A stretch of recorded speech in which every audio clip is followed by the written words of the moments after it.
ആപ്കി അദാലത്തിൽ item girl Rakhi സാവന്തിന്റെ മേലുള്ള കുറ്റാരോപണം പോപ്പുലാരിറ്റിക്ക് വേണ്ടി ഇവർ പബ്ലിസിറ്റി സ്റ്റണ്ട് ചെയ്യുന്നു എന്നുള്ളതാണ്. രാഖി, നമ്മൾ എന്തിനെ കുറിച്ചാണോ സംസാരിക്കുന്നത്? മീഖ താങ്കളെ വളരെ നിർബന്ധിച്ചാണ് കിസ് ചെയ്തതായി താങ്കൾ പറയുന്നു. എല്ലാവരും അതിനെക്കുറിച്ചാണ് സംസാരിക്കുന്നത്. താങ്കൾ ഒരു പബ്ലിസിറ്റി സ്റ്റണ്ടിന് വേണ്ടിയാണ് അങ്ങനെ ചെയ്തതായിട്ടാണ് എല്ലാവരും പറയുന്നത്. സത്യമാണോ അത്? ഞാനൊരു ഫ്രണ്ടായിട്ടാ പോയത്. പിന്നെ ഞാൻ അദ്ദേഹത്തിന് ഒരു കിസ് കൊടുത്തു. അതൊരു ബ്ലെസ്സിങ് കിസ് ആയിരുന്നു. ഒരു അമ്മയോ ഇല്ലെങ്കിൽ അച്ഛനോ ഒരു മകളെ കിസ് ചെയ്യുന്നത് പോലെ ബ്ലെസ്സിങ് കിസ്. ഇവിടെ ഞാൻ എന്റെ ഫ്രണ്ടിനും ബ്ലെസ്സിങ് കിസ്സാണ് ചെയ്തത്. പിന്നെ കേക്കും കട്ട് ചെയ്തു കൊടുത്തു. അത് ഞാൻ മനസ്സിൽ വേറൊരു ചിന്തയും വെച്ച് ചെയ്തതല്ല. പിന്നെ ഞാൻ ആസ് എ ഫ്രണ്ട്, അതെന്റെ ഫ്രണ്ട് ആയിരുന്നാലും ശരി, ബ്രദർ ആയിരുന്നാലും ശരി, ഞാൻ അങ്ങനെ ചെയ്യും. പക്ഷെ അവര് ചെയ്തതോ, അയാൾ വളരെ വളരെ വലിയ തെറ്റാണ് ചെയ്തത്. ഒരു പ്രാവശ്യം താങ്കൾ എന്താണ് ചെയ്തതെന്ന് നമുക്കൊന്ന് കാണാം. എങ്കിലല്ലേ നമുക്ക് മനസ്സിലാവൂ താങ്കൾ എങ്ങനെയാണ് കേക്ക് കൂട്ടിവിട്ടതെന്ന്. താങ്കൾ എങ്ങനെയാണ് കിസ് ചെയ്തത്, എല്ലാ കാര്യങ്ങളും നമുക്ക് മനസ്സിലാക്കണമല്ലോ.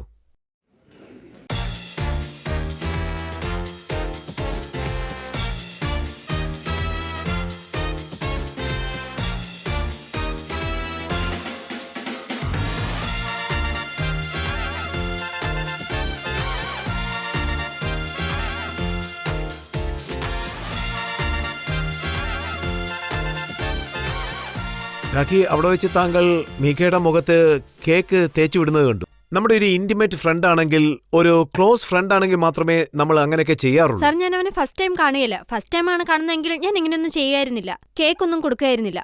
ഞങ്ങൾ പല പ്രാവശ്യം കണ്ടിട്ടുണ്ട്. സാർ, അതൊരു ബർത്ത്ഡേ പാർട്ടിയാണ്. ഞങ്ങളത് സെലിബ്രേറ്റ് ചെയ്യാണ് ചെയ്തത്. ഞാൻ അദ്ദേഹത്തിന് കേക്ക് കൊടുക്കാൻ പോയപ്പോൾ അദ്ദേഹം എന്റെ കൈ കയറി മുറുക്കി പിടിക്കുകയാണ് ചെയ്തത്. എനിക്ക് ദേഷ്യം വന്ന് ഞാൻ മുഖത്ത് മുഴുവൻ തേച്ചു വിട്ടു. നിന്റെ ബർത്ത്ഡേ അല്ലേന്ന് പറഞ്ഞു. പക്ഷേ അയാളൊരു വലിയ തെറ്റ് ചെയ്യുന്നത് ഞാൻ ഒരിക്കലും വിചാരിച്ചതേയില്ല. അത് എനിക്ക് വളരെയധികം വിഷമമുണ്ടായി. ഞാൻ എന്റെ പടത്തിൽ എത്രത്തോളം ഷോർട്ട് ഡ്രസ്സാണ് ഇട്ടിരിക്കുന്നെങ്കിലും, ഞാനൊരു ഐറ്റം കേളായിരുന്നാലും, അല്ലെങ്കിൽ ഞാനിങ്ങനെ നടക്കുന്നത് കൊണ്ട് ഒരാണുങ്ങളും എന്നോട് ഇങ്ങനെയൊന്നും പെരുമാറണമെന്നില്ലല്ലോ. ഒരാണും എന്നോട് തെറ്റായിട്ട് പെരുമാറാൻ ഞാൻ അനുവദിക്കില്ല. ഇപ്പൊ സംസാരിക്കുന്നതിൽ എനിക്കൊരു കുറ്റവും തോന്നുന്നില്ല. ഞാൻ കറക്റ്റായിട്ടാണ് കാര്യം പറയുന്നത്. രാഖി, താങ്കൾ ഇതുപോലത്തെ സിറ്റുവേഷൻ ക്രിയേറ്റ് ചെയ്യുന്നു, പ്രൊവക്കേഷൻ ക്രിയേറ്റ് ചെയ്യുന്നു. താങ്കൾ തന്നെ ഇങ്ങനൊരു ഇമേജ് ക്രിയേറ്റ് ചെയ്യണമെങ്കിൽ അതിന്റെ ഉത്തരവാദിത്വം ആരായിരിക്കും ഏറ്റെടുക്കുക? എന്താന്ന് വെച്ചാ അതെന്റെ ഇമേജാണ്. അതിന്റെ ഫിലിം ഇൻഡസ്ട്രിക്ക് വേണ്ടിയാണ്. മൂവിയിൽ ഞാൻ ഐറ്റം ഗേളായിട്ട് ഡാൻസ് ചെയ്യുന്നെങ്കിൽ അതെന്റെ ജോലിയാണ്. ഒരാൾക്ക് പബ്ലിക്കായിട്ട് ഇങ്ങനെ ചെയ്യണമെങ്കിൽ എന്ത് ധൈര്യം ഉണ്ടായിരിക്കണം. അത് ഞാൻ ധരിക്കുന്ന ഡ്രസ്സാണ് കാരണം. പിന്നെ എന്റെ കരിയർ ഇങ്ങനെയാകണമെന്ന് വിചാരിച്ചിട്ട് എന്നെ ഒരുത്ത് യൂസ് ചെയ്യണമെന്നുണ്ടോ? അത് പറ്റില്ല. ആർക്കും അതിനുള്ള ധൈര്യമില്ല. ഒരാണുങ്ങൾക്ക് അതിനുള്ള ഗട്ട്സും ഇല്ല സാർ. അതൊരു പെണ്ണ് സാരി ധരിച്ചാലും ചുരിദാർ ധരിച്ചാലും സ്കർട്ട് ധരിച്ചാലും ഒരുത്തനും ഒരു പെണ്ണിന്റെ അടുത്ത് തെറ്റായിട്ട് പെരുമാറാൻ അനുവാദമില്ല. രാഖി, ആ പാർട്ടിയിൽ പലരും ഉണ്ടായിരുന്നു. പ്രസിദ്ധരായ സിംഗേഴ്സ് ഉണ്ടായിരുന്നു. സുനിധി ചൗഹാൻ അവിടെ ഉണ്ടായിരുന്നു. അദ്ദേഹത്തിന്റെ ഇന്റർവ്യൂ ഞാൻ കണ്ടിരുന്നു. അദ്ദേഹം എന്താ പറഞ്ഞെന്ന് വെച്ചാൽ, രാഖിയാണ് ആദ്യം കിസ് ചെയ്തത്, പിന്നെ രാഖിയാണ് മീഖയെ ഇൻവൈറ്റ് ചെയ്യുന്ന പോലെ ഒരു സിറ്റുവേഷൻ അവിടെ ക്രിയേറ്റ് ചെയ്തതെന്ന്. സർ, സുനീത് പറഞ്ഞത് വളരെയധികം കളവാണ്. ഞാൻ വിചാരിക്കുന്നത് മീഖയുടെ കൂടെ ചേർന്നിട്ട് അവർ രണ്ടുപേരും കൂടെ ചേർന്നിട്ട് വീഡിയോ ചെയ്യാൻ ഒരു പ്ലാൻ ഉണ്ടായിരുന്നു. തെറ്റായിട്ടുള്ള സ്റ്റേറ്റ്മെന്റ് ആണ് കൊടുത്തത്. എന്താന്ന് വെച്ചാൽ പിറ്റേ ദിവസം അവർ രണ്ടുപേരും സ്റ്റേറ്റ്മെന്റ് കൊടുത്തു. പക്ഷേ ഷിഫാരി ജെറിയില് പറഞ്ഞ എന്താന്ന് വെച്ചാൽ അവരുടെ ഭർത്താവ് ഹർമീദും സുനീതിയും രണ്ടുപേരും ചേർന്നാണ് കൊടുത്തത്. അതിന്റെ പിറ്റേ ദിവസം മുതൽ എല്ലാ ന്യൂസ് പേപ്പറിലും സത്യം എന്താണെന്ന് പുറത്തു വന്നു. അദ്ദേഹത്തെ ബലം പ്രയോഗിച്ച് കിസ് ചെയ്യുമ്പോൾ 3 പേരും നിന്ന് ചിരിച്ചുകൊണ്ടിരിക്കുകയായിരുന്നു. ഒരു പെണ്ണിനെ ബലമായിട്ട് കിസ് ചെയ്യുമ്പോൾ 3 പേരും ചിരിച്ചുകൊണ്ടിരിക്കുകയായിരുന്നു. 3 പേരും പിടിക്കപ്പെടുകയും ചെയ്തു. പിന്നെ ന്യൂസിൽ അവർ പറഞ്ഞൊക്കെ തെറ്റാണെന്ന് വരികയും ചെയ്തു. ദുബായിൽ ഇതുപോലൊരു ഇൻസിഡന്റ് നടന്നപ്പോൾ താങ്കൾ അദ്ദേഹത്തെ അടിച്ചു. പക്ഷേ ഈ പാർട്ടിയിൽ എന്തുകൊണ്ട് അങ്ങനെ സംഭവിച്ചില്ല? താങ്കൾ പറഞ്ഞത് ശരിയാണ് സാർ. ഇതിന്റെ മറുപടി തീർച്ചയായിട്ടും ഞാൻ താങ്കൾക്ക് തരാം. ആദ്യത്തെ കാര്യം എന്താണെന്ന് വെച്ചാൽ എന്റെ ഫ്രണ്ട് മീഖാവെ ഞാൻ ഇൻട്രൊഡ്യൂസ് ചെയ്യായിരുന്നു. ഞാനങ്ങനെ പരിചയപ്പെടുത്തുമ്പോൾ അദ്ദേഹം പെട്ടെന്ന് എന്നെ ഇങ്ങനെ പിടിച്ചു. ഒരു പെണ്ണിനെ ഇങ്ങനെ ബലമായിട്ട് പിടിച്ചാൽ അവള് പെട്ടെന്ന് ഒന്നും ചെയ്യാൻ പറ്റാത്ത അവസ്ഥയിലെത്തും. അവൾക്ക് മനസ്സിലാവില്ല. എന്താണെന്ന് വെച്ചാൽ തട്ടി മാറ്റിയോ നമ്മുടെ കഴുത്തിനായിരിക്കും അപകടം സംഭവിക്കുക. ഞാനൊരു ഫിലോസഫറും അല്ല, സയന്റിസ്റ്റും അല്ല. പക്ഷെ ആ സമയത്ത് ഇതെനിക്ക് മനസ്സിലാക്കാനുള്ള ബുദ്ധിയുണ്ടായിരുന്നു. അയാൾ പെട്ടെന്ന് എന്നെ ഇങ്ങനെ പിടിച്ചപ്പോ ഞാൻ പേടിച്ചിട്ട് എനിക്ക് എന്ത് ചെയ്യണമെന്ന് അറിയില്ലായിരുന്നു. പിന്നെ വീണ്ടും എന്നെ ഇങ്ങനെ ശക്തമായിട്ട് പിടിച്ചു. എതിരിലാണെങ്കിൽ മീഡിയാസും എന്റെ ഫ്രണ്ട്സും എന്റെ അനിയനും ഒക്കെ ഉണ്ടായിരുന്നു. എന്റെ റിയാക്ഷൻ നോക്കിയായിരുന്നെങ്കിൽ എനിക്ക് ശരിക്കും പേടിയായിരുന്നു. ഞാൻ സ്വപ്നത്തിൽ പോലും വിചാരിച്ചില്ല അയാൾ ഇങ്ങനെ ചെയ്യുന്നുള്ളത്. ആ പേടിയിൽ ഞാൻ എന്റെ ഫേസ് ബലമായിട്ട് അടിച്ചു. പിന്നെ നാണം കെട്ട് അവിടുന്ന് പോവുകയായിരുന്നു സാർ. പക്ഷെ മീഖാവെ ഞാൻ ഇനി എവിടെങ്കിലും വെച്ച് കണ്ടാലുണ്ടല്ലോ അവന്റെ കാരണക്കുറ്റി നോക്കി അടിക്കും സാർ. പിന്നെ ജീവിതത്തിൽ അവൻ ആരോടും ഇങ്ങനെയൊന്നും ചെയ്യില്ല സാർ. ജീവിതത്തിൽ മറക്കാൻ പറ്റാത്ത രീതിയിലുള്ള അടിയായിരിക്കും കൊടുക്കുക. അതായത് ഒരു പെണ്ണിന്റെ അന്തസ് അവളുടെ കയ്യിലാണെന്നാണ് പറയാറുള്ളത്. അത് നേരല്ലേ? ലോകം അവളെ ഏത് കണ്ണിൽ കൂടിയാണ് കാണുന്നത് അതുപോലെയായിരിക്കും. സോ നിങ്ങൾ അതുപോലുള്ള പാർട്ടിയിൽ ഏതുപോലത്തെ ഡ്രസ്സാണ് ധരിച്ചിരുന്നത്? നിങ്ങളുടെ പ്രവൃത്തി എങ്ങനെയായിരുന്നു?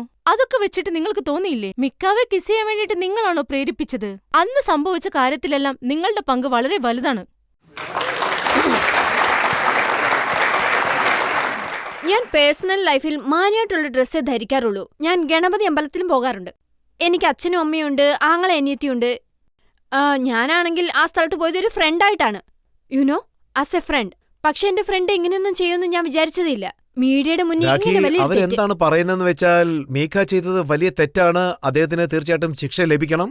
പക്ഷേ അവർ പറയുന്നത് താങ്കളുടെ തെറ്റും ചെറുതായിട്ടുണ്ട്. അതെന്താണെന്ന് വെച്ചാൽ താങ്കൾ അവിടെ പോയത്, താങ്കളുടെ ഡ്രസ്സിങ്, ഇങ്ങനെയുള്ള കാര്യങ്ങളെക്കുറിച്ച് താങ്കൾ ഇപ്പോൾ പശ്ചാത്തപിക്കുന്നുണ്ടോന്നാണ് അവർ ചോദിക്കുന്നത്.